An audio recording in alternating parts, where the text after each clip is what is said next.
Princess by Dawn, King of the Ring, Chad Gable's going through, King of the Ring, Shane McMahon was in a match, just wait till all the guys get a load of this. A WWE star has attacked a fan on SmackDown. It was an angle, it was a plant, but that's the title we're going for. I'm Ollie Davis. This is Luke Owen. Welcome to the SmackDown Review edition of the WrestleRamble. Please press the thumbs up button. Please give us a subscribe. Please leave a comment down below saying what you thought of this week's SmackDown. Before I get over to Pete, what was that song? It was King for a Day by Green Day. Okay. Off the album Nimrod, which I think is criminally underrated. And we are joined by King Chopper Whopper on the Super Chats. Chop of the morning, afternoon, evening, night. Hello. Hi, Pete. Hey. Hi. Yeah, I've got the double hat going on today. Yes. Hat and crown. It's Yeah. good. I thought I'd go with the Green Day A little bit of song. the hat and crown. I thought I'd go with the Green Day song. Obviously, we've got King of the Ring, but also to celebrate the big world tour announcement of Green Day, Weezer, and Fall Out Boy. A tour that I wish was happening in 1994 when Green Day was still good, Weezer were amazing, and Fall Out Boy were not a band. And Ric Flair was in WCW. He was, yeah. He does the promotion for it. So, we have opened with the WWE star attacks a fan discussion point because a lot of stuff happened on this show. A lot of it I'm not a fan of, but I was a fan of this. We're going to open with the power of positivity. Oh yes, I thought this was an excellent go-home segment. Wonderful. So Eric Young, Oh, if only. Eric Rowan, with a K, comes out and he starts talking about everybody just thought I followed people, that I'm a sheep, that I just, I followed Bray Wyatt, I followed Daniel Bryan, but really I'm the manipulator. I'm a genius. And I'm going, mate, you pulled over some scaffolding. This is hardly a genius plan. And he'd wait to try and hit a car Well, with what's- another car. How's that a genius plan? They didn't see it coming. I just don't get what is manipulative about that. Dude, he laid down this plan and he got away with it for so long, despite the fact they had actual evidence from the get-go that it was him. They just never bothered to look. Yeah, look. He is a genius. Maybe. I'm saying this is Rowan's character is kind of undermined by the ridiculousness of the story. So I'm choosing to interpret his character as someone who thinks he's a genius, but is actually a very reckless, impulsive madman. I don't want to pop your balloon of positivity, but the commentators were also putting over that he's a master manipulator. Yeah, well, which doesn't work. I'm actually quite interested. I think it's an interesting, complex character to have the big monster who thinks he's a genius, but actually, no, he's a bit of a psychopath and he makes a lot of sloppy mistakes, but he's so big and powerful, he can get round that. So whatever. And it's been like Vince McMahon's dream for Rowan forever. Vince has a few characters that he will force upon anyone, regardless of whether they fit them or not. Emelina, for instance. He wants a hot, blonde, attitude era, sexually exploitative character. And he's tried to put it on Lana, Mandy Rose, Emma, and it's just not working because that's not where society is these days. But, Scarlett Bordeaux's had her tryout now. Who? Scarlett Bordeaux. Oh, yeah, of course. Well, she's owning it. That's different. That is very different. But Vince won't see that, though. He won't see the irony of it all and will just be like, oh, finally, someone else gets it. Women are horny again. But the other one he's got is the big guy who actually reads books. Honestly, there's always a character lurking. Yeah. Like Mike Knox was one of them back in the day. Ryback was one of them. Ryback, yeah. He's not just a muscly guy, he's got muscles. And we can delve into Vince McMahon's psyche of why he thinks that's an important thing to get across. Personally, I think it's a lot more interesting if Rowan thinks he's smart, thinks he's this master manipulator, but he isn't. Not in a comedic way, in an even more unhinged, psychotic way. Another character that Vince likes to force upon people, Family Man. You're That's the family very popular man. at the moment. Yeah. Big Show. He even gave that to Big Show. Like when Big Show joined the company in 1999, we're like, I know how to push a giant. He's a family man. So, we have Rowan cutting this promo, and awesomely, like Roman Reigns is such a good baby face when I like him. You know? Maybe he was always this good, but I didn't like him back then. Yeah, man, I've always thought he was this good. Yeah. He was just pushed into terrible storylines. It's like Baron Corbin. Now he's been pushed at the right level, and he's got the favour on his side. It works a lot more. So Roman comes down, really pissed off, because last week Rowan sort of, revealed he was the attacker, and that was the big turn. Yep. Expose. He showed up to Raw yesterday, calmed his nerves down, and was like, I've got to do this for the kids. I'm going to take the kids out there. Kids are awesome. That's now out of the way. Now it's back to the big dog taking back his gosh darn yard. No, Roman has his priorities. He's going to kick Cancer's ass first. Then he's going to come after Big Red. Oh, maybe. And Roman just comes down there, and they have an excellent brawl. Oh, it's really, really fun. Really, really good. Really chaotic. Because so many brawls and around the ring things are quite formulaic in WWE. Remember last year, they had pull-apart brawls every other week. Yeah. First few were amazing. And then it's like, this one kept surprising me. Just when you thought it was over, they did something that I can't really remember seeing before, and I got back into it again. Yes, they brawled round the fans sort of on the floor seats, and I was like, oh, this is really fun, actually. This is a good, Attitude Era-esque brawl. And then they kind of fall over the barricade, and Roman gets back up, and I think he gives him a Superman punch, but then security start pulling him back. And so what does Big Red Rowan do? He picks up Chopper Pete Cornell and power bombs him. And it was so funny because I saw the guy there, and my first thought was, is that Enzo? Wow, because it was Madison Square Garden. Right? And I was like, it's Enzo in the front row. And then he just picks up this little lad, does a big pop-up powerbomb thing, and just launches him into it. And I was like, well, this is brilliant. I'm well into this. It would be brilliant if it was Enzo and it was just an improvised spot. Yeah. Can we have the camera on Chopper Pete, actually? Because what do you think about literally everyone comparing you to that guy?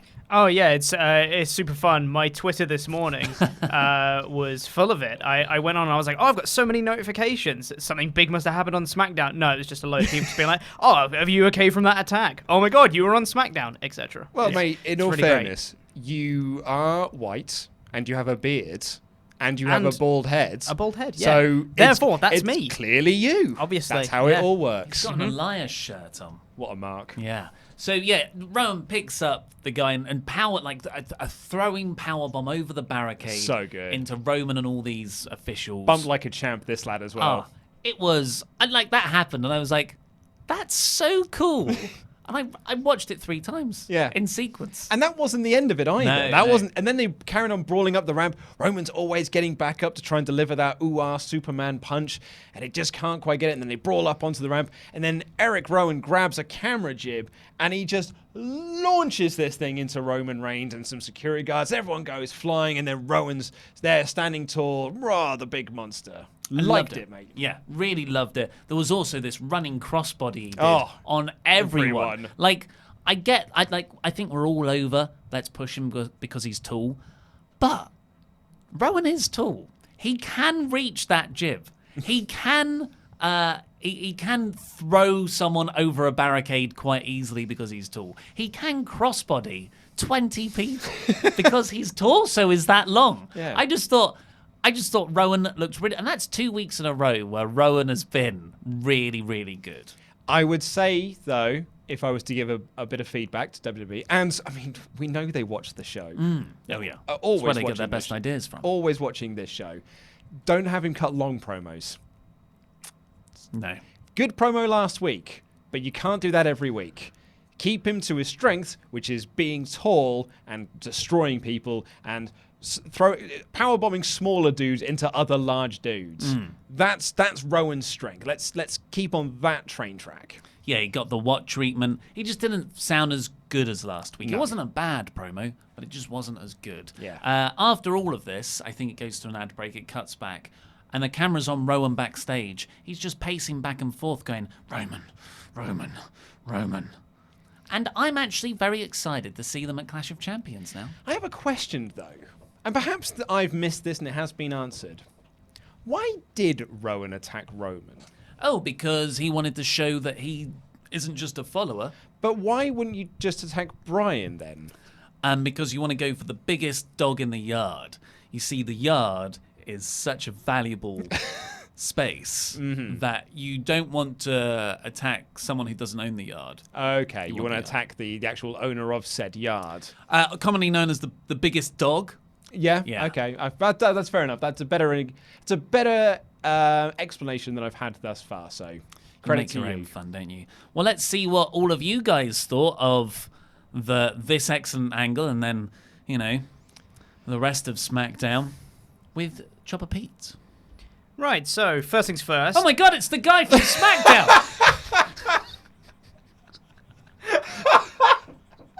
I hate you so much.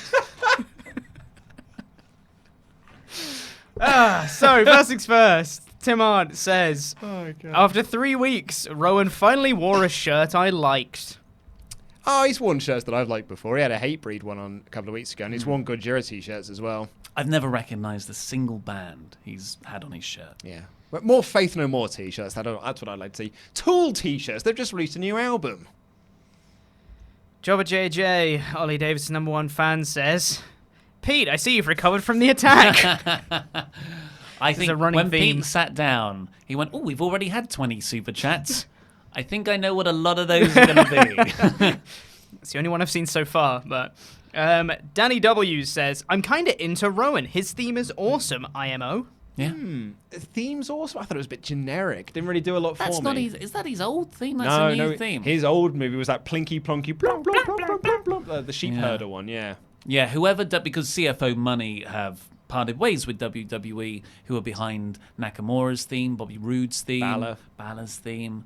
Yeah, it doesn't feel as the stuff recently hasn't been great. Yeah, unless you are getting your song done by Code Orange, it just appears that you're not getting great themes anymore. Kingman says, Rowan never took the fall in him and Bryan matches. Was this the plan all along? Is this why he was protected? Yeah, he's the tall one. You've got to protect the tall one. It's the same way Roman never took the pin in any of the Shield matches. Got to protect the big one. Yeah, they've been building up Rowan and the Claw from the start of the Bryan-Rowan partnership. Yeah. That's all the ones about Eric Rowan so far, but we'll do one about The Fiend, because that's kind of relevant. Jobber JJ comes in again to say, #push B team, great selling by both. Fiend, eyes emoji, awesome. Yes, if you haven't seen it, after because we couldn't talk about it really on this show or the review later, there was a dark match after SmackDown where The Fiend had a 2-on-1 handicap match, or a 1-on-2 handicap match, I should say, with the B team. And yeah, it's a 3-minute entrance, a 1-minute match. Oh, yeah. It's great. It's great. And there was some top-class selling from old Curtis and Bo. It was pretty special. And then last one for now before we get into the main review of the show, we'll just pick a random miscellaneous one that says, from that one guy, which match would you guys rather see? Daniel Bryan versus Bret Hart in his prime, or AJ Styles versus Shawn Michaels in his prime? Now, it's funny, when we did the SWAF Nation meetup, someone said if you could pick a wrestler from the past in their prime and have them wrestle. My answer was Bryan versus Bret. So I think I'm going to go with Bryan Bret. I think I'll go Bryan Bret too. Yeah. Although Angle Bret would have probably been. Because bearing in mind as well, Shawn Michaels in his prime was a total knob. It depends and when he you never say- would have lost. Michael's prime to me is 2006, 7, 8, Yeah. those last years. DX era. Okay, so the full review of SmackDown. Speaking of Shawn Michaels around that time, his storied rival, The Undertaker, he was here, just like Stone Cold Steve Austin on Raw the previous night, to open Madison Square Garden. And when he opened the show, I thought to myself, well, the Fiend's not attacking then. No, but I got the same. I was like, okay, so he's going to do the nostalgia bit here, and then later on in the show, he'll come back out with beers. When Chad Gable wins, It goes bong. yeah, and then Take will come out and celebrate with them all, talk about that time him and Gerald Briscoe got arrested on a plane above South Africa. Is that how that went? But no, that didn't happen. Now Undertaker came out and talked about souls and how he loves... Because I don't know if you've noticed this from the last couple of nights, but WWE and Vince McMahon loves Madison Square Garden, and he just wants his wrestlers to sit around and talk about how awesome and special this building is to this one company, and you should only associate this building with one company in the world. Well, I don't know if you've ever done it. where, say, a lady has been very much into you, and you don't really care because they're there. They're always going to be there, right? They haven't got anyone else to see. So you're just like, yeah, we'll come and do a house show with you soon. Nothing big. Yeah. And then, I'm forever doing house shows with my ex-girlfriends. Then someone else starts to show interest in her. She goes on a few dates. And whoa. What the hell? I said I would do a house show with you at some point. You want a TV taping? All right, then. Okay. And then you overcompensate. And that's classic Vince. Yeah. He doesn't care about things until they tell him to F off. Yeah. And then he's like, I must have you. It's, not just house shows. So Undertaker was there to say that souls and legends and blah, blah, blah, blah. It was bad. Taker's performance was fine, but this, to me, is Insta-Taker. Yeah. This was more, he said souls, and he said a few nice, creepy lines like that, and I'm not a big fan of that verbiage anyway. But he said he wants to absorb the moment. I want to absorb the moment, guys. That's like Undertaker and Michelle McCool on Instagram, where it's Mark Calloway. Have you got a good filter on the photo? He said, now we usher in a new era of superstar. Blah. What the hell? It's like they said... It's that Austin gear change. Yeah, it's like go out there, speak naturally, but also say these words. Yeah, and it just doesn't work. You need to say this line because that's your cue for the next bit, or it's our cue for the next bit. Yeah, it says, there's a new era of superstar. And Sami Zayn comes out, and I'm like, okay, well, we all know where this is going then, because this is every Undertaker appearance we've had since the Raw After Mania, where he comes out, talks about souls, and then chokeslams someone, and then we're off. And that's what he did. He came out, and he chokeslammed Sami Zayn, and then he left, and that was that. Yeah, Sami Zayn was excellent, but this was... it was a thing. It was 14 minutes. Was it 14 minutes? I guess 5 minutes of Undertaker entrance at least. Look, the live crowd got to see an Undertaker entrance. Yep, that's what it was there for. And you got to put the Undertaker's name on the TV guide. But I thought this was gonna contribute to something. I'm just sick and done with WWE bringing back legends for nothing, and at worst, negatively impacting talent that's there every week. And this is the Austin discussion we were having yesterday, where if Austin becomes a regularly recurring character, which I think he should because he is the most over thing in the company, then he can pass off and give some of that rub to younger stars and help build some new people. I thought yesterday they were going to do something with The Fiend because they've been teasing this whole Seth and Braun thing. They're both in the ring. Austin's there. Just seems to make sense for you to do it there. And you said, quite brilliantly, no, because they're going to do it on SmackDown with The Undertaker. You don't want to do 2 Fiend attacks in 2 nights. What we got was no Fiend attacks and no legends really putting over anyone. And then I started to look a bit down on it. Yeah. I mean, when I saw that, I was like, oh, that's a shame for Sammy, but I'll hold off, and I'm sure they've got something for later. Also, Sammy didn't mention Nakamura in this promo at all. Well, no, he wasn't there to promote that match. He was just there to be chokeslammed by The Undertaker. But you'd think Sammy's character right now is... But that wasn't the point of the segment, was to be part of his character. Yeah. It was just there so they needed a heel to be chokeslammed by The Undertaker, and Elias has broken his ankle. Well, yeah. Yeah. Miz isn't a heel anymore. Yeah. You got to go to Sammy. I just thought you could still just say, look, Nakamura is the future. You're an old man now. Like that. Why not say that? And then it seemed weird that Zayn wasn't out with Nakamura after the segment, mate. So you got to sell the chokeslam. After this, we got Shane McMahon backstage talking to Chad Gable. Shane is back from jury duty. Yeah. That's where he's been. I wish it got extended. And he said, and this is legit, Elias had broken his ankle. Ankle. Yeah, I believe it's his ankle, yeah. Yeah, which is, happened on either Monday or I don't know when. Sucks for Elias. Yeah, don't want to wish injury on anyone. Absolutely not. And, that means WWE legit can't do their mouth-watering semi-final of Elias versus Chad. Thankfully for Elias, he is a character that does not need to wrestle. No. So he can still be on TV. Good point. And if anything, like Bret Hart, it might even be better that he can't wrestle and he just does everything from a wheelchair. Yeah, it'd be quite funny as a heel move. Yeah. So Shane said, I'm going to get a new opponent because you can't just go through to the You don't get a bye. No. Chad was asking for a bye, which we established last week was a heel move when Baron Corbin does it. Yes. Then Miz took on Andrade.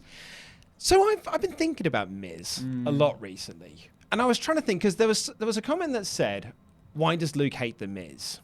And I thought, do I hate The Miz? And then I was thinking about it today. Why maybe I'm just sort of past The Miz?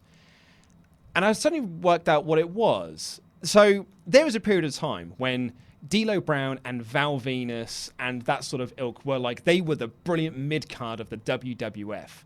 And then in 1999 to 2000, you all of a sudden got Jericho, Benoit, Malenko, Guerrero, and you got this whole influx of like new talent coming in. And guys like D'Lo and Val felt like relics of the past. And you're like, I mean, it's only been a couple of years, but these guys are so much better. And I'm way more into the stuff that they're doing that you almost feel a bit passé now. Like The Godfather's another example of that. And I just feel that's what Miz is. So when he's then in a ring against Andrade, I'm like, Andrade should be in the position you're in, Miz. And he should be the one that's getting the push and getting the wins on TV rather than just constantly losing all the time, despite the fact his manager is setting him up for winning by interfering on his behalf thousands of times during any one match. And maybe that's where I've fallen down with Miz. I think that's a great analogy, actually. Thank you. I think it's also that, I mean, the Miz, the crowd are getting into him as a babyface. I think that's a live thing because he's so good at working live crowds. He's got the T-shirt. Yeah, but it doesn't necessarily translate to me as a viewer at home. And that all the talk of him being an all-timer, a Hall of Famer, if he beats Nakamura, he'll be a 9-time champion. Just like, doesn't mean we don't like The Miz. It just means, you know, there are other people that we like more. I think when I look back on The Miz and his entire WWE run, I will say he was there. And at times was overpushed and should never have main evented WrestleMania, let alone win. Yeah. So this was just a normal match of someone's got a title match this Sunday. Let's make the challenger look strong. So Miz brawled with Andrade outside. He pushed Andrade into Nakamura after they were getting in each other's faces, and then Miz still managed to get the win inside. Nakamura hit the Kinshasa afterwards. Slightly botched. What it was supposed to be was a moonsault. When Andrade does his moonsault, then stands up and does another moonsault, Miz was meant to catch him in the Scroll Crush finale, but they just sort of fell down, and Miz just sort of like forced themselves back up to hit the move. It's that would have looked great if it worked. Yeah, but it didn't. But it didn't quite work. Botch. For me, the star of this was Nakamura, who just on the entire time on commentary was speaking in Japanese. Yeah. So Byron Saxton would ask him a question, Nakamura would respond in Japanese, and Corey Graves would go, brilliant, I really like that. What an excellent point. Yeah, Nakamura was great, but Corey, to his credit, was very funny. But for me, it just highlights that you don't need Sami Zayn in order to get Nakamura over. He showed way more personality on commentary on his own than with Sami cutting promos for him. And if they are an act, why isn't he out there? I guess he's selling the Taker thing. Slam, mate. Yeah, I don't know. So Shane McMahon, this is brilliant, this segment. Shane McMahon is looking for Chad Gable in the babyface locker room. You can tell it's a babyface locker room because there's Matt Hardy talking to Apollo Crews about nothing. Not being They're booked. just moving their mouths. What's in catering?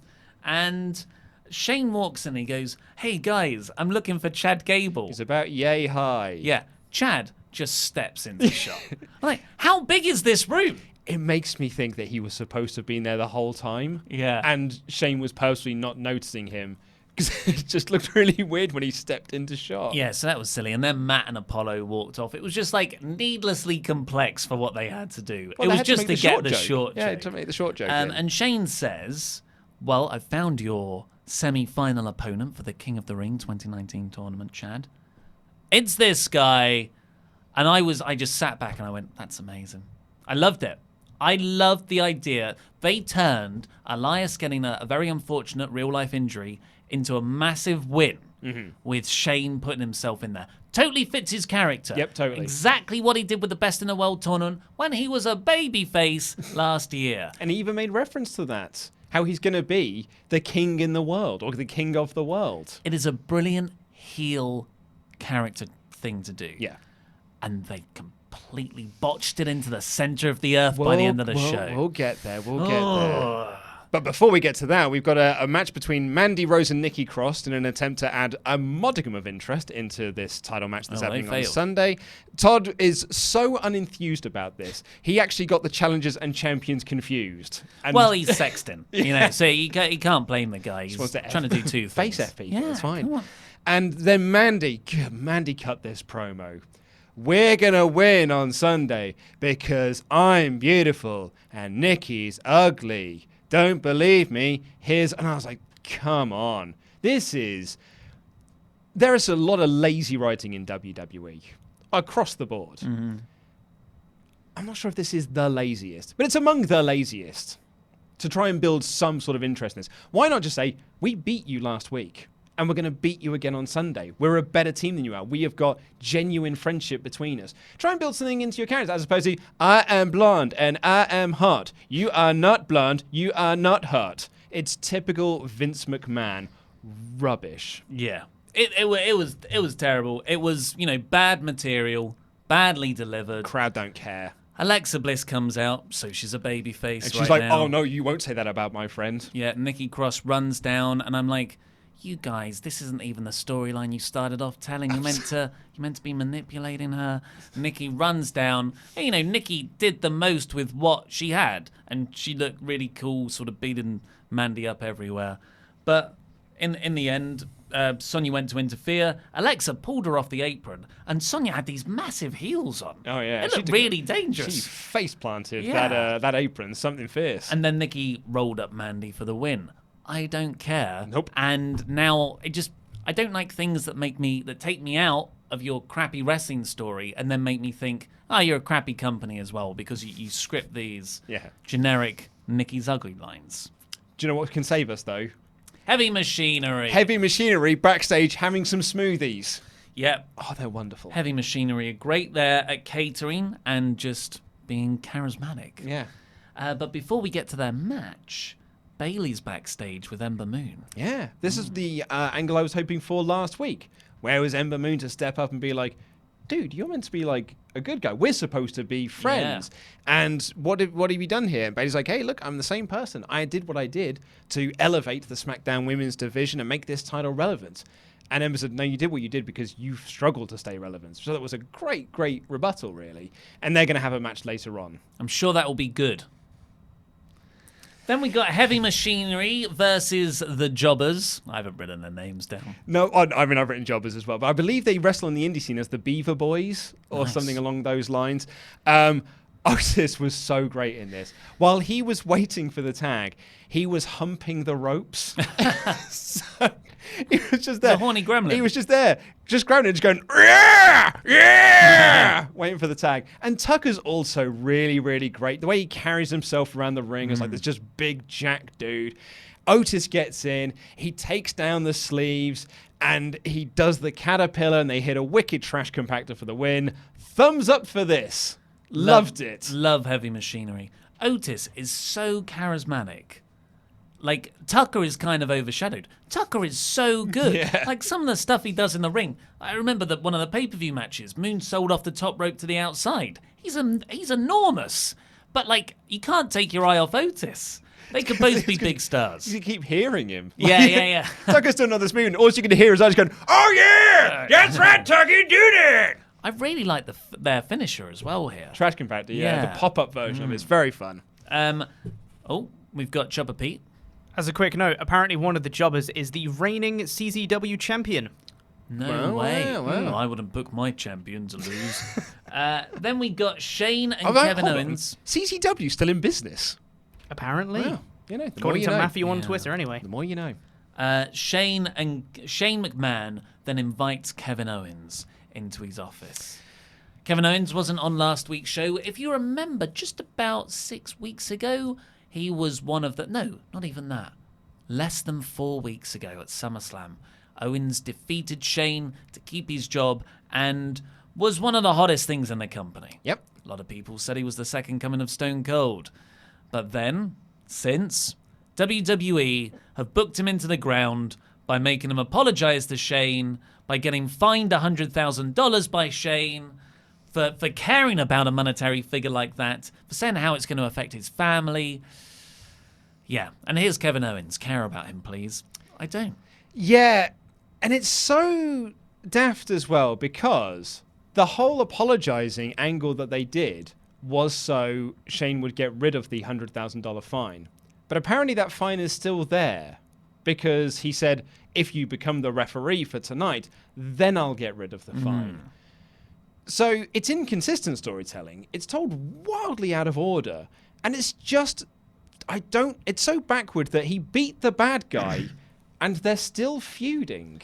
Yeah. But if they're feuding as if Shane won, if this you were going to carry that on, why didn't Shane just win at SummerSlam?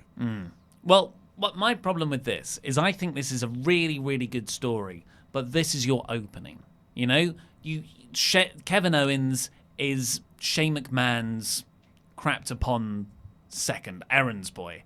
Just like we had with Heath Slater last year. Remember that excellent week-long storyline where he had to be a referee and, you know, told that story great. But so you beat down Kevin Owens for months and months and months, and everyone just gets behind him. Like Alex Riley and The Miz. They want to see Kevin Owens snap and finally turn on Shane. See that rage. Yeah. And then after a couple of months of Kevin Owens being the special guest referee, reluctantly counting those pins for Shane, Shane being increasingly more obnoxious, that's when Kevin Owens flips. He turns on Shane, crowd go wild, and that's when you have him as this reborn Kevin Owens, Stone Cold character, and all the anger and pent-up frustration from the previous months now comes out in these shoot-like promos that he was cutting 2 months ago now. But they started with the release of the anger, and now they've gone back to this, so it just completely doesn't work. It's flattened out Kevin Owens. It's ruined him. Oh, yeah. This isn't great. It really isn't. And it's got to a point now where he's not getting those pops he was 4 weeks ago. He didn't even get an entrance this week. And he was so over back then. Then we got the excellent Eric Rowan Roman Reigns brawl. Thumbs up. Then we got Bayley versus Ember Moon. Thumbs down. So the commentators are running through the Clash of Champions card as they do. So the camera's just on them. And then Charlotte's music starts playing. Down, down, down, down. Down, down, down. That's how it goes. Hey, man, this is what we're here for. I can do some mediocre impressions. You can do mediocre renditions. And the camera just pans to the left, and she's sitting there. I've been here this whole time. Yeah, it was like the Anchorman. Oh, I've been here practically the entire time you guys have. And then, Bayley comes out. It's a match with Ember Moon. Most of it takes place in the commercial break in one of those shrink screen bits. I was ready for a long, decent match between these two, but Bayley just swiped Moon's legs. Ember missed a Eclipse. Bayley hit a belly to Bayley for a very anticlimactic win. And then Flair got into the ring, and then a bit of a stare-off, and she motions that she will be a 10-time champion on Sunday. 10. It's just... Moon was Bayley's last challenger, I think, for a pay-per-view. And that feud never properly connected. The match was disappointing. But, to beat her so convincingly here, I thought Ember looked really small fry off the back of this. It really does Not feel her fault, the presentation. Exactly. Well, WWE's mentality, I guess, is that if you are not Ronda Rousey, one of the Horsewomen, or Alexa Bliss, then you may as well not be here. Yeah. And even Alexa Bliss at this point feels like she's been wildly forgotten about. Well, Lacey Evans is also someone they're trying to... Maybe a little bit. Give it 2 weeks. After this, we had Kofi Kingston come out to remember the moment that changed his career when he beat Randy Orton all the way round Madison Square Garden and hit a boom drop through the announcer's desk. I remember watching it at the time. Fantastic angle. We all thought Kofi was on the precipice of breaking through to the upper mid main event scene. But then the company decided to listen to Randy Orton and not push him at all. So to have Kofi come out here and say, God, what a time that was, which is essentially, you could look at it that way. I guess that's the power of positivity. But really, it's quite annoying. Yeah. This should have been the start. Yeah, so I never really connected or understood Kofi's segment here. What I will say is that it was nice to have a mirror moment of this, because this whole like Madison Square Garden moment has been a bit of a backdrop to this last 4 weeks of the feud, so since SummerSlam. So to actually have the finale of that in Madison Square Garden and kind of repeat a spot, do a lesser version of it, it was good, and I really enjoyed that, because Orton comes out and says it's stupid. I liked Orton's line where he said, "Can you stop talking about the 2 things you've accomplished in the last decade?" But you know what I've done in the last decade? Won this, and list off his accomplishments. Randy's been really great these last 4 weeks, and they go out and they brawl, and Randy does a big old swear. What was the swear? Do you reckon? BS, I think. Yeah, I thought that. He said, stop pretending to be something you're not with your fake Jamaican accent, your dreadlocks, all this phony power of positivity. BS word. And the whole crowd were like, S word, sir. It's serious now. And they had a brawl. Table, I think, broke by accident. But fine, they had another table there. Set that up. They did the boom drop through the table. And Kofi stood tall. All thought it was very good. It was just missing one crucial thing, which was the New Day. Yeah, so we spoke about this last week. We got very excited about this big go-home angle in Madison Square Garden. And they did pretty much what we suggested. And it was very good. I think this was, like you said, it's really nice mirror imagery to have those 2 angles alongside each other. But I think it would have been a lot better, because the whole thing and the way this recent feud has been built is Randy keeps coaxing Kofi into traps. You're stupid, Kofi. You keep falling for everything I do. So Kofi, Randy's in the crowd cutting this promo. Obviously a trap. So Kofi finally says, "No, I'm coming to get you." And falls for it. Walks through the crowd. And Randy's got a chair, starts hitting him with the chair. So I'm like, okay, so you didn't actually have a smart idea there, Kofi. You were just an idiot. How I would have done it is Kofi comes down, it's obviously a trap, the Revival jump him, because then you're like, babyface in peril, 3-on-1 disadvantage, but then that's where Big E and Xavier come back, and it was Kofi had that scouted all along. He's turned the tables on Randy, and then you still do the boom drop through the table, but you have Kofi celebrating with Xavier and Big E, and that is so much better. Yeah, because the part of this story, this 4-week-long story, is that Revival and Randy Orton, as this threesome unit, took out Xavier Woods and Big E, so they could. They systematically took apart the New Day, so that Randy could keep picking apart Kofi, and it's been a really well-told thing. With the conclusion being that New Day come out and we finally get they're back together as a team, and they thwart these guys. So not only would it have been nice to cap off this 4-week storyline, but on Sunday, it's New Day versus Revival for the tag titles. And they've done no build for that. They've done no build for that match whatsoever, because Big E and Xavier are currently quote-unquote injured. So you could have had them make a big return, do the big save, and added some real big drama and interest into the match on Sunday. Yeah. As it stands, it is a match on the card that may as well not be there. And then, after that, you could build to a pretty cool 6-man tag, I think. Yeah, totally. Hell in a Cell. Yeah. Ladder match. Inside Hell in a Cell. So, after that ladder match inside Hell in a Cell. While it's on fire. Yes. So, after this, the main event. Before we, they also announced that Roman versus Rowan will be a no DQ match at Clash of Champions, which I'm very pleased about, because we can fall back onto smoke and mirrors and not rely on the old head squeezers. And hopefully powerbomb some fans into people. Oh, yeah. Pete, don't go to that arena, mate. So, what came out in this is the King of the Ring finals are no longer at Clash of Champions. Oh, yeah. Like WWE have told us for the last month. Because it's a joke tournament with a joke prize that they really didn't care about from the get-go. The final is now going to be on Raw. It was always scheduled to be Clash of Champions on Sunday. And they even, I think that they even tweeted out that it's going to be on Monday, but the article they tweeted still said it was on Sunday. This is a late change. I don't know if it's because the Raw rating was so bad that they thought, oh God, let's have a draw on the Monday episode. Can I give you a counter-argument? I think that Vince McMahon suddenly realised that his final was Baron Corbin versus Chad Gable, and was like, well, we can't put that on pay-per-view. That's got to be on Raw. Yeah. This was... this was the semi-final for that. It was Chad Gable versus Shane McMahon with Kevin Owens as the special guest referee. Shane came out with the Best in the World trophy. Yes, he did. Put the crown on it as well. Nice touch. It was good. Chad's entrance was interrupted by Shane as well.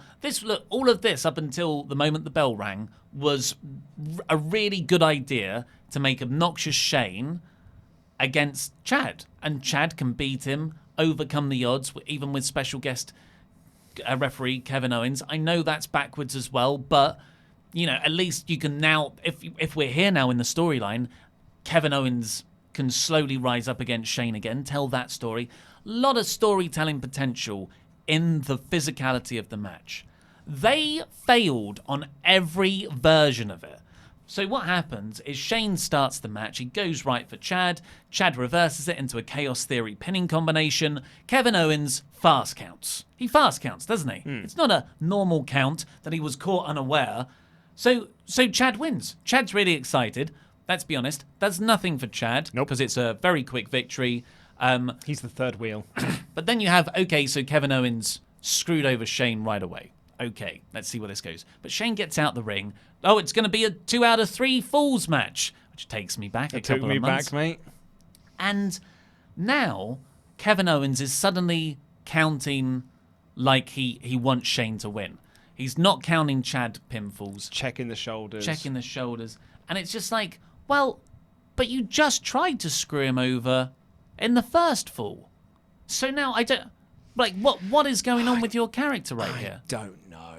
And then he was trying to fast count when Shane was getting pinfalls. And then at the end, when Chad had him in the ankle lock and the grapevine and Shane tapped out, Owens didn't call for the bell. The bell just rang and Owens went, I don't know.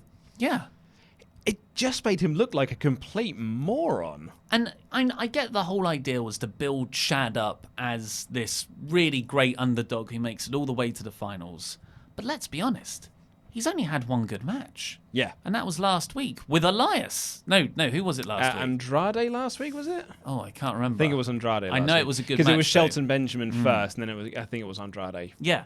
But because Vega was great on the outside selling the loss. But one great match in a tournament where you have a possible 4 overall, that's not great. Like, Ricochet has way more momentum over on Raw. Well, that's the problem with picking Chad. And I love Chad Gable. And Chad Gable is a great person to use and do the Cinderella storyline, but there needed to be some modicum of build before you got to that point. You can't start that with the first round of this tournament because no one has bought into Chad for the last 2 years. So then you start to say, like, oh, now you care about this. But like, well, yeah, but there's 9 other people in this tournament that are way more over than he is.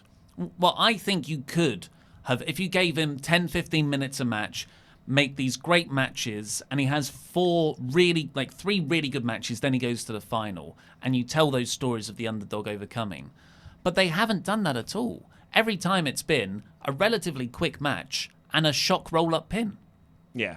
Which, I love Chad, and somehow you're not making me as into Chad as I should be, even when he's getting a push.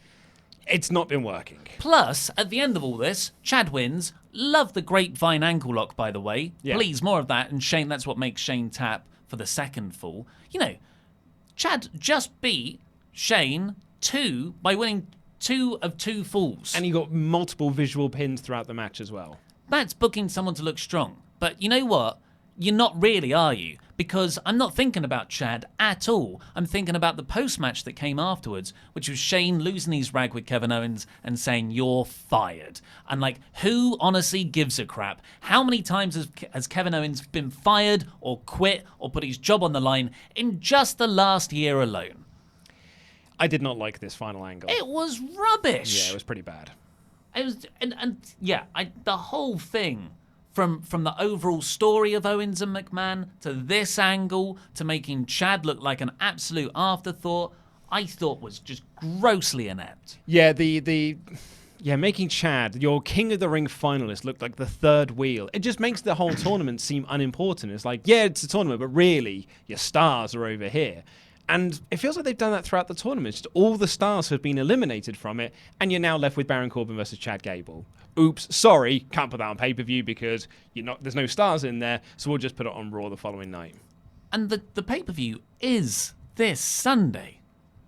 Kevin Owens versus Shane McMahon is not on this Sunday. But That's not even a match. But this is what we did at SummerSlam. Do you remember? Like, the final build for SummerSlam was the Roman Bryan angle. But that was a match that we were meant to get an angle to pay off there, and at least that had some intrigue about it back then before, God, everything went even more off the rails. I thought this was crap. The audience obviously thought it was crap. There were AEW chants as the show went off air. This was a terrible episode of SmackDown. The only good thing, and thankfully it was unequivocally good, I thought, was the Roman stuff. Completely agree. Yeah, SmackDowner for me. Yeah, SmackDowner for me as well. The more I'm thinking about it, smack in the face. Ooh, I'm staying at SmackDowner just for that angle. The end of the show, Chad, Kevin Owens, and Shane, I thought was just pants. But let's see what you guys thought on the super chats. So we got a couple more about Rowan that came in afterwards. We got 2 from Fabio Geronimo that says the same thing, so I'm assuming he thought the first one didn't work and sent it again, but both did actually send. Saying, I remember an episode of Talking Smack where Rowan confronted, as a psycho, Renee Young, and it was simply awesome. He can definitely talk. Yeah, he had the Tom Savini sheep mask on. Yes, I remember that, yeah. Yeah. Marcus Roman said, Roman's getting a better push than Harper. Yeah. Yeah. Well, Harper's getting a push to the unemployment line, which, some might say is better. It's not even the unemployment line. It's the purgatory. Yeah, I know, but you can spend that year planning. Oh, okay. Planning and formulating your return The to Fiend AEW. character. Jeffrey Moody says, Roman should come out to a new version of the Wyatt theme. Tip your waitresses. I feel like those are 2 separate things. Yeah. That's not the name of the Wyatt family. No. I wish it was, though. It would just that would link the 2 gimmicks, and they shouldn't be. So probably not. Speaking of the Fiend, we got one from Tony Pentakainen, who said, as I watched the latest Firefly Funhouse on YouTube, the recommended list is filled with cartoons meant for 5 to 7-year-olds. Just a little bit disturbing. Yeah, YouTube's good old algorithm. Oh, yeah, never fails. Yeah. We've got a few about King of the Ring. Will HM said, hi guys, what do you make of the Chad Gable storyline and his future following King of the Ring? I feel like he played third wheel this week. Hashtag 3-week push. Yeah. Yeah, he was 3-week push. He was a real third wheel in this whole final angle. I've not really bought into it, but for the points that you made, he's not been really given a chance to point out. I don't think the short gimmick works, and I hope that Corbin wins. I really hope that Gable doesn't win. I think Gable's going to win, and I think, in a month's time, he's going to be a joke. He's already a joke, mate. Rex Joseph Calmerin says, hopefully WWE will recognize Gable and Corbin as stars due to their King of the Ring performances. Gable with Angle in his corner, and King Corbin is gold. I mean, that's actually a nice thing to add to this. Having Angle in Gable's corner and how Corbin retired him. But I don't think Corbin has been spectacular this tournament. I don't think Gable's been that impressive, the way he's been booked. No, and it's not Chad's fault, it's the booking around him. Got quite a few actually about Kevin Owens. Oblivious Kari said, Kevin Owens was the hottest thing for weeks. Sad. Yep, that 3-week push. Mm-hmm. Aman Saeed said, are you sick of firing angles? It happens too often. I know. When was the last time we had a firing Becky. angle? Oh, yeah. Was that was a suspension? She was suspended. She was suspended. I think Ronda was fired. Was she suspended? Ronda Or was was she suspended. suspended? They went through a big spat of them, didn't they? It was like every... That's right. Yes, this was earlier this year. They just kept suspending and firing but adding people to matches. It went suspensions, gauntlet matches, 2 out of 3 Falls matches, and then big moves to start matches. That's right. Yeah, that's the trend. I think the last firing might have been Kevin Owens and Sami Zayn with Shane in his WrestleMania 34 feud, maybe. That would have been over a year and a half ago. Yeah. Yeah, but that's the last one I can think of. Tim Arndt said, is Owens being fired/rehired an annual event now? Yeah, to tie it into a pay-per-view. WWE, you're fired. And apparently, I think Kevin Owens tweeted out that he's going to go to NXT, which debuts on the USA Network a week tomorrow. Yeah, well, Chopper Pete has more about that in his news later. He definitely does.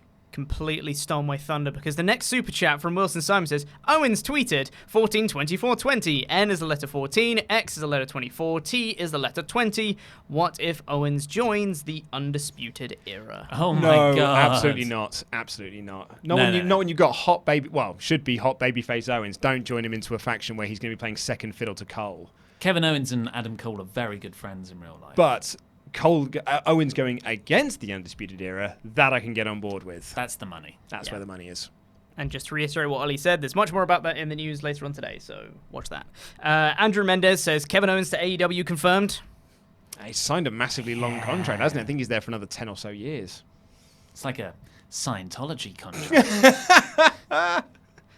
Christopher Beasley said, Owens sues Shane for putting his hands on a ref. Well, that is a funny point about this, that the original fine came from Kevin Owens attacking special guest referee Elias, I think.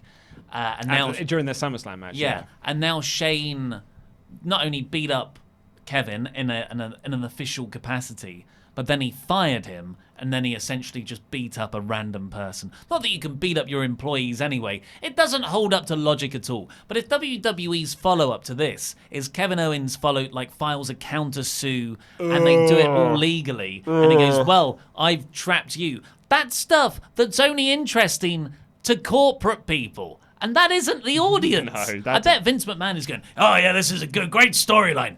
Not to the general public. No. Ronsragen said, KO being inconsistent with his morals is the Fiend toying with his mind. No. I agree. We got a few about the Undertaker. Rex Joseph Cameron just says, well, that was a waste of an Undertaker appearance. They all Oh, yeah. are at this point. Oh yeah. James Dobb 44 says, Luke, on a scale of 1 to 10, honestly, how much did Ollie building up your hopes for a Taker Fiend angle on SmackDown anger you? It didn't anger me, really. It's my fault. That's fine, dude. It's fine, because as soon as Undertaker opened the show, I was like, well, the Fiend's not attacking him. That's not happening on this show. Yeah. And I got over it quite quickly. Cody Storing said, Sammy is highly underused. I hope he gets a title. Yeah.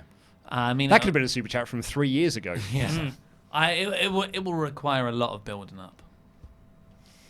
Got a few about the women's division. Gazatola of Rock and Roller said, prediction, Charlotte wins on Sunday, only because I think WWE want to fast-track her to 16 and then drag out her trying to break her dad's record.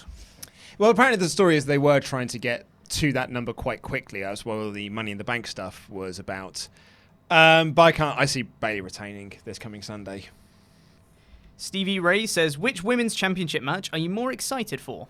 Becky Banks. Yeah, definitely. And miles apart from each other. I mean, Fire and Desire versus Bliss and Cross. Oh, well, yeah, of course, there's that as well. That's actually second. Fergal McClement says, just tuned in at the time Ollie shouted, women are horny again. So, yeah. Yeah. I can't think of a better joke to top it. It's your new business. .com. I got a whole one about heavy machinery. Marcus Roman says, I never get tired of Otis's Caterpillar. I would love to see him pair up with Scotty 2 Hottie and do a double worm just for the heck of it. That's great. That's a Royal Rumble spot. Yes, it absolutely is. And they do it together. Yeah. Oh. Two heels. But, if it's the revival, it'd be even better because they'll set it brilliantly. They're laying there and they both do the big arms out. That'd be amazing. If it doesn't happen now, that's a terrible Royal Rumble. That's how you use legends, is to get over new stars. Miscellaneous super chats now. Best of AFL said, here, have my money. Who should turn heel or face? Out of everybody... Finn and join the OC. Oh, yeah, that's a good shout. I'll give another one. I think... everyone's kind of gone to their right allegiances now. Apart from Big E. Yeah, of course. You know what? Bayley turned face. Yeah. Best of AFL again says, also love from Australia. You guys have helped so much. Swaft under. Swaft under. James Hammett says, first super chat, and this is how I'm going to use it. Burger King, home of the Whopper. WrestleTalk, home of the Chopper Whopper. Yeah, we'll put that on the YouTube banner. Yeah. That's perfect. Gazatola of Rock and Roller comes back in to say, don't often make the live chat, so just wanted to say how much I enjoy your channels. Any chance of seeing Sussex-based promotion Riptide on Showcase? Oh, you know what? That would be a really cool one because Riptide, have you seen their camera work? Yes. It's filmed really, really well. It's actually had one of my favourite matches of this year. Like in my legit top 10 match of this year, which was Pac versus Cara Noir. Love Cara Noir. And it really is helped by the way that Riptide is filmed because Cara Noir is such a cinematic character with such a cinematic entrance. And the match with Pac is absolutely amazing. Yeah, Riptide would be great. James W44 again said, it's my 44th birthday today. Feeling old. Not too old to appreciate all your work, though, guys. Still love wrestling, and you guys are fantastic. Oh, thank you so Happy much. 44th New Year. Happy birthday to you. The Adnap2 said, who wins? People's Elbow or Judas Elbow? Well, the Judas Elbow is the most devastating move. No one's kicked out of it. Yes. Yeah, so it's got to be the Judas effect, I guess. Hashtag Mr. Fret said, happy Rusev Day, Chopper. Thanks. King Rasta said, did you guys see Charlotte's impersonation of Ty Dillinger's Perfect 10? When she that was my first thought when she did it, and thankfully the commentators were like, "Oh, she might be a 10-time world women's champion." I was like, yeah, it's not Ty. Yeah, I mean, it's so weird if Charlotte was trying to start beef with Ty Dillinger, with Sean Spears. Well, Peyton Royce. Where's she? Oh no, she was on a main event, I believe. Ryan F says, I got to see Slipknot last Saturday. Ooh. Hope you guys had a great weekend. Hey Pete, happy bar mitzvah. Shalom. Thanks. I had a great weekend. I was in Amsterdam. I had a wonderful time. Slipknot, eh? Yes. I might go see them when they tour next year, tour the UK. I'm actually also tempted by that Green Day Weezer Fall Out Boy tour. Well, I'm only going to see tours now that are promoted by Ric Flair. Okay. Yeah. System Z said, you're so brave. We are brave. So brave. We put our opinions out there day after day. Big brave boys. Big brave boys. Will Haight said, I just want to tell you both good luck. We're all counting on you. Surely you can't be serious. Thank you. I'm so glad someone picked up on the reference. It's one of my favorite movies. Best of AFL said, here's some more money for the Brave Boys. Hashtag brave boys. I want to do all my tweets now by spelling out Big Brave Boys, but with lots of spaces in caps. Nators WP said, hello, King Chopper Whopper. As a headgear enthusiast, that's what's in my Twitter bio, the crown is obviously at the top of your list. What are some of your what are some other of your favorite types of headgear? Love all of you guys. LTWTB. Lovely time with the boys. Lovely time with the boys. Lovely time with the boys. Of course it is. Ooh, a little bit of the lovely time with the boys. I mean beanies because I'm wearing one. Ben De Silver Grave. What about a less mainstream hat? Yeah. Snapbacks. They're the really It's quite rigid ones, mainstream. right?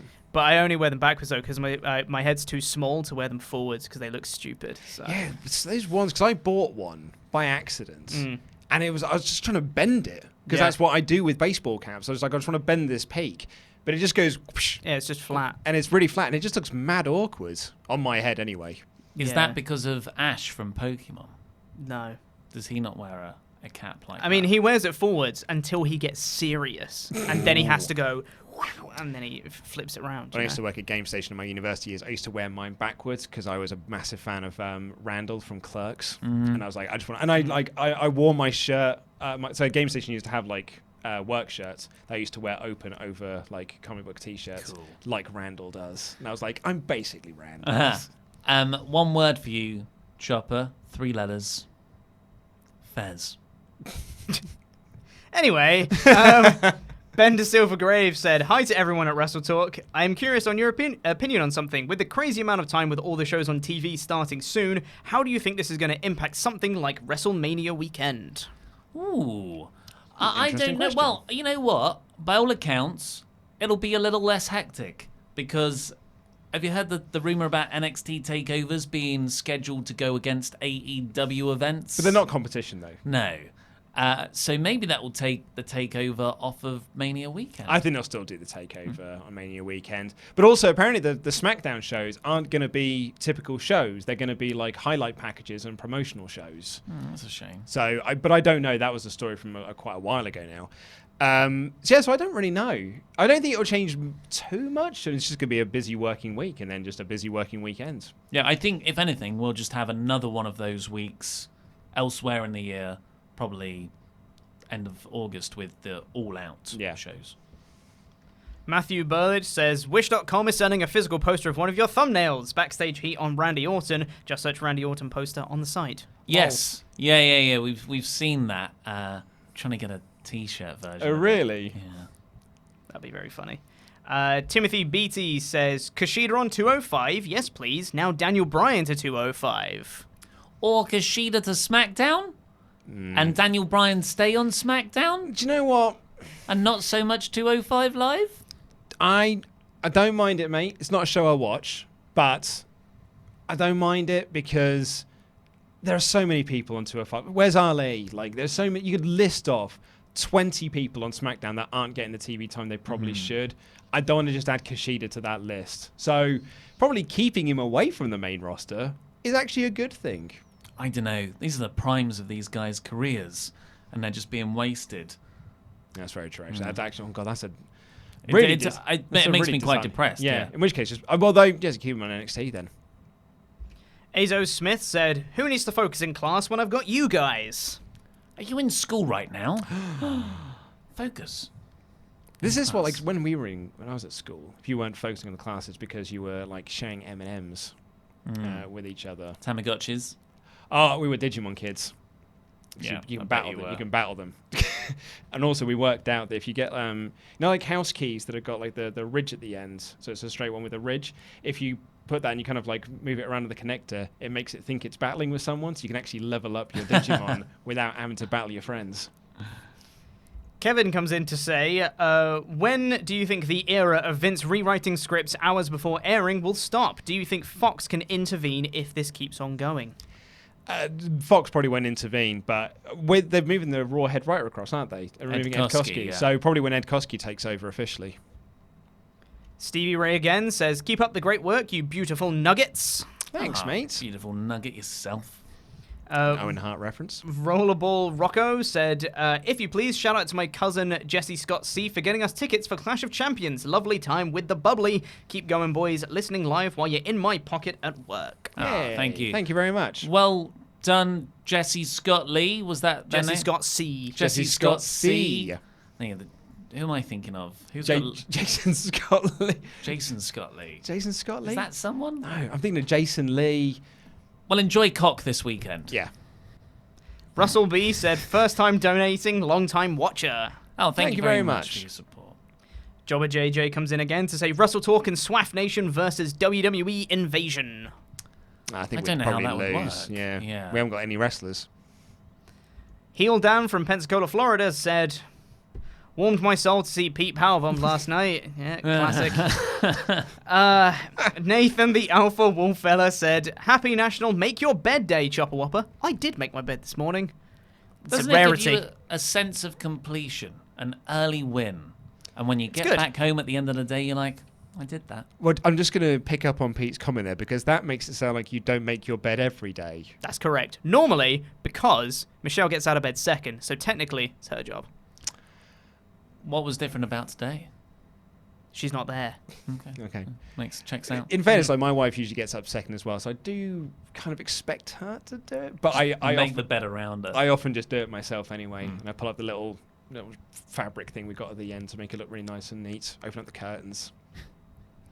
Rex Joseph Cameron says... I'm a good house husband. Oh my god. What? Rex Joseph Cameron says, title should have been WWE star attacks WrestleTalk star.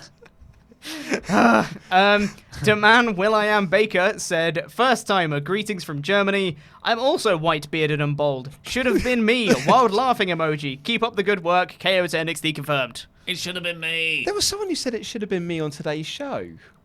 I'm going to do a quick search right now, yeah. Justin Anzal Duo, while you're looking that up, said, happy Grandparents' Day, King Knife Edge Chopper. Well, thanks. Chop, chop, chop. Chop, chop, chop. I think it was on yesterday. It was on Raw, I think. Samad Ali, Hey. Float Like a Butterfly, comes in to say, Ollie, can you do the haha John thing in Seth's voice? John.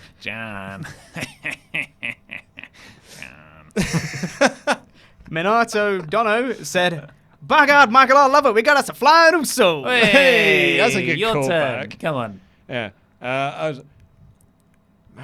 it just Maggle, I love it? It's a Maggle, fly- I love it. We got us a flying Uso. I think it's I love it, Maggle. I love it, Maggle. Yeah, That's same it. thing.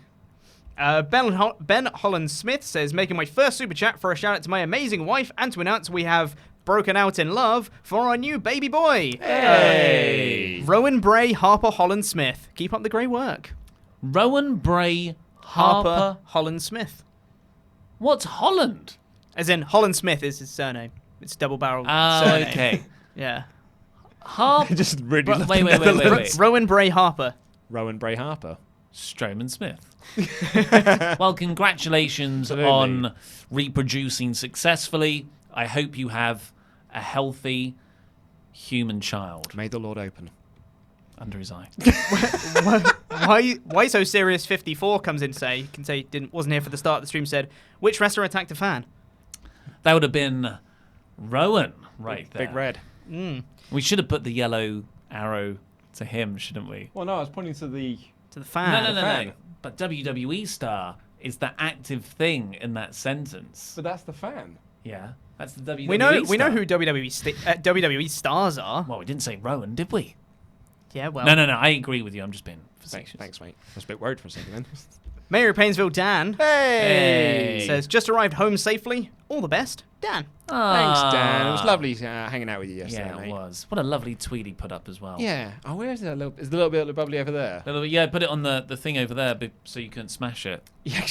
Dan will get that. Aw. He actually, he bought us a little bit of the bubbly and loads of German sweets, which we're going to be having during Clash of Champions. And a 12-pack of Pom Bears. Oh, lovely Yeah. stuff, mate.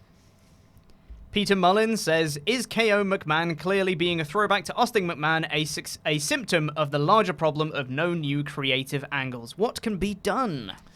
Yeah, it's definitely a part of it. The McMahons do tend to fall back on storylines they feel successful and, most problematically, themselves. Well, that's what I was going to say. And with Raw doing a very poor rating this week, my worry is it's more McMahon's as the answer.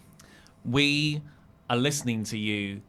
The problem is, it's been good. The last month and a half, 2 months have been the best WWE program for potentially as long as I've been reviewing these shows. Yeah. Overall, just as an average bench line,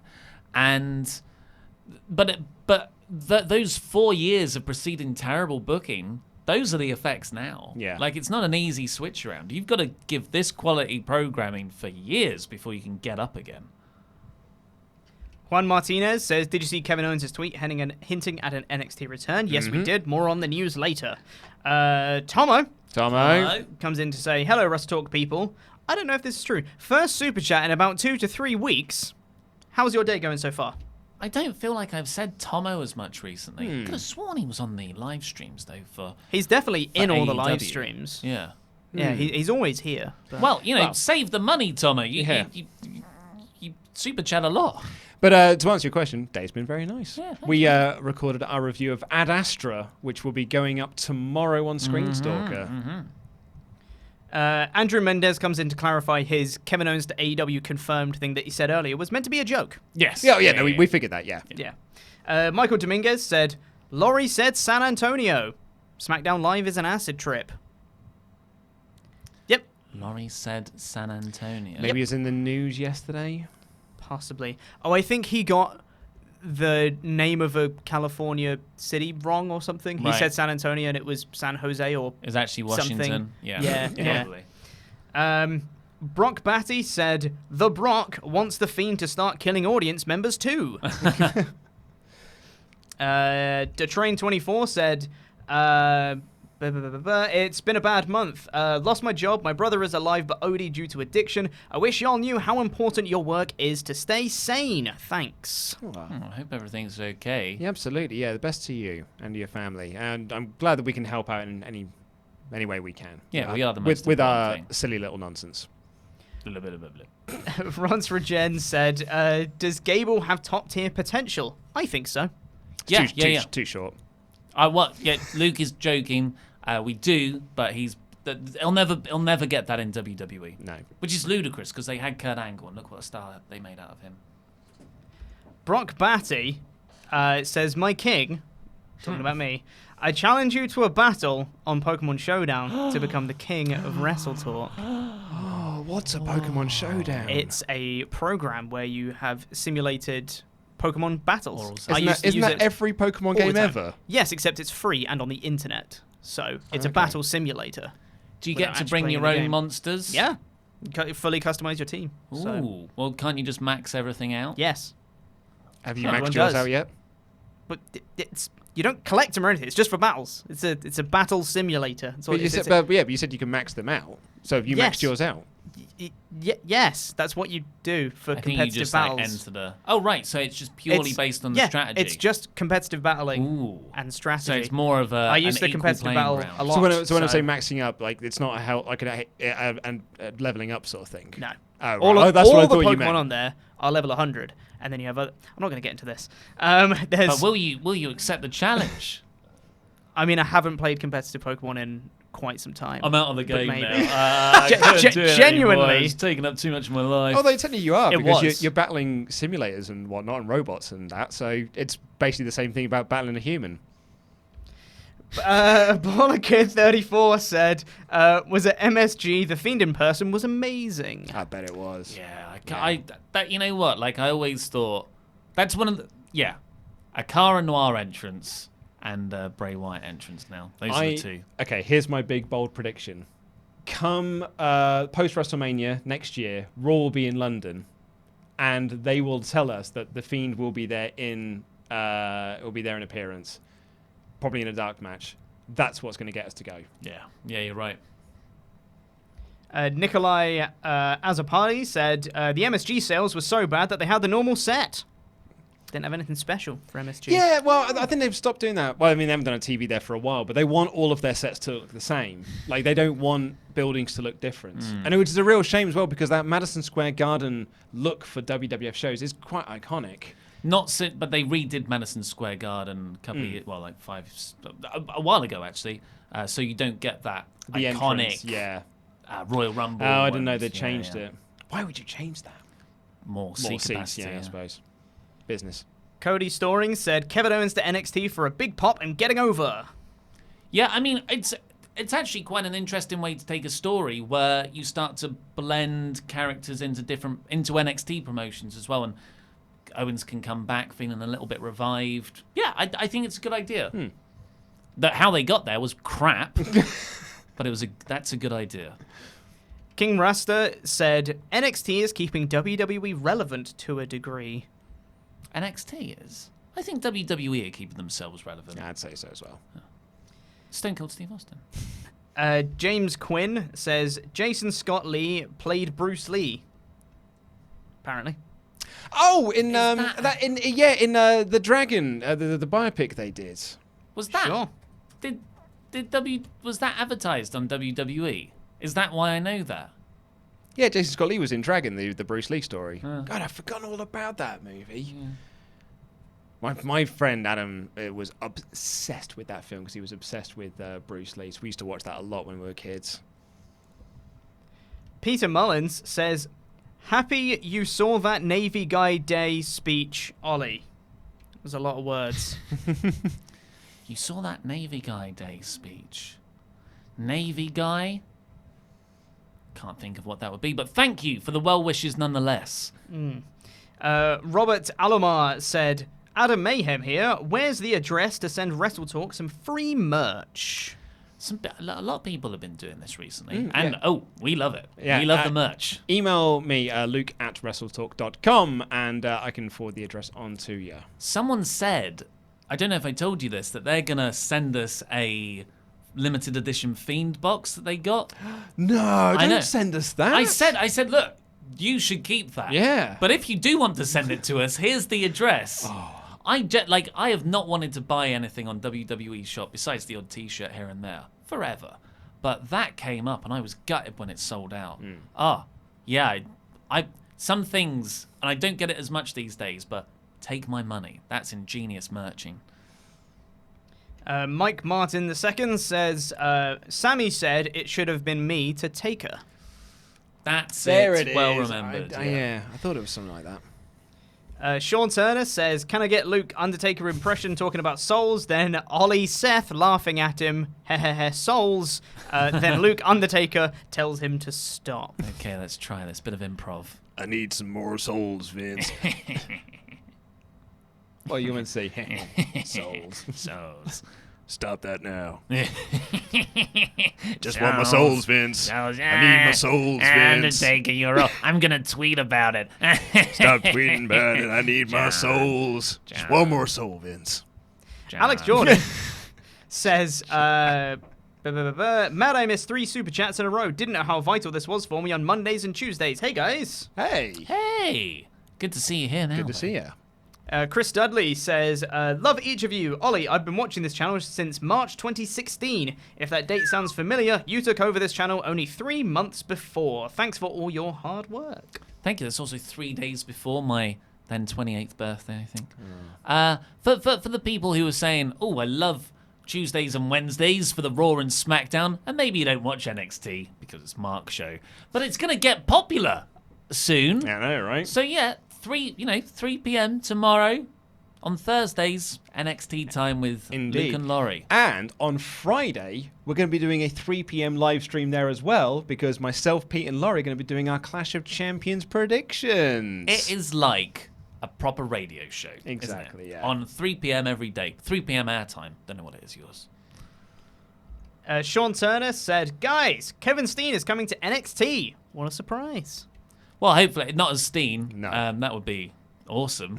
I mean, it doesn't really change anything. No, it's just a name.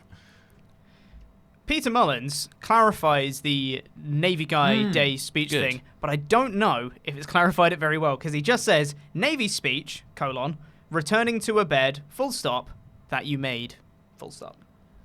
Returning to a bed that you made. So, right. I know, because there's a famous, just a military guy, must be a Navy guy, who said one of the best things you can do is make your bed in the morning, and that's one of the drills that Army people have. So when you get back, you do feel like you've accomplished something. So I assume that is the very obscure productivity reference he is making. I'm hoping I'm popping him at home right now. That sounds about right, Yeah. and then finally... I would never have got that from your original super chat, though.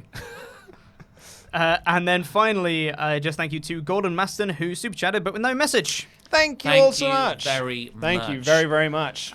Let's get on with our Patreon shout-outs as well for everyone who's donated $25 a month or more. Absolutely. And you will be getting our review of Unforgiven 2006 probably next week. Yeah. Well, hopefully, next week.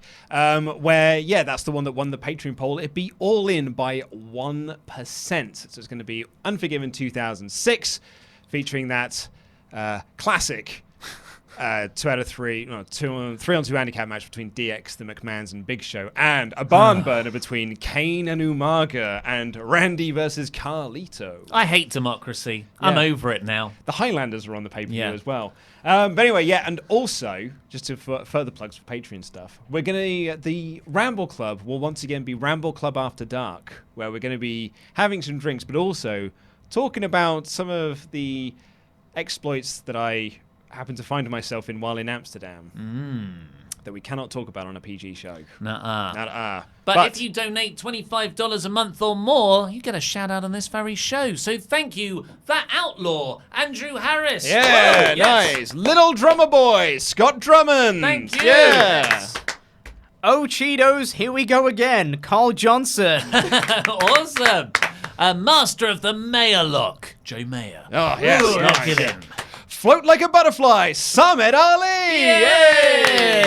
Yay! We met him. Let's have a drink. Christopher Travis Merriman. Oh, let's all have a drink. Boom, boom. Cult sample. Nice. Yeah. Duncan. Just Duncan. Yeah, he's yes. just a simple man. Butter me up. Soren Nord. Why don't you build me? Sorry. Yeah. Sorry, I lost my computer for a second there. Robert Spencer. Period. Yeah, It's a very specific TNA reference. Ryan, be bad. Oh, yeah. Always bad. Why do I always get this one? Shower lurker, Jacob Bates. It's not weird. It's not weird. It's like like a a reference. reference. King George Phillips. King Whoa. George. Hallamania, Patrick Hall. Yes. And finally, he who is named Lendell Brenson. Whoa, Yeah, cheers, nice. everybody. Thank you all so much. And please click the videos that have just appeared on the desk to catch up with the latest awesome WrestleTalk things. And this Patreon button right here, which will make you a pledge hammer on Patreon. You can get your own shout out on the show and much, much more. I've been Ollie Davis. This has been Luke Owen. Over there was Chopper Pete on the Super Chats. And that was Rambling.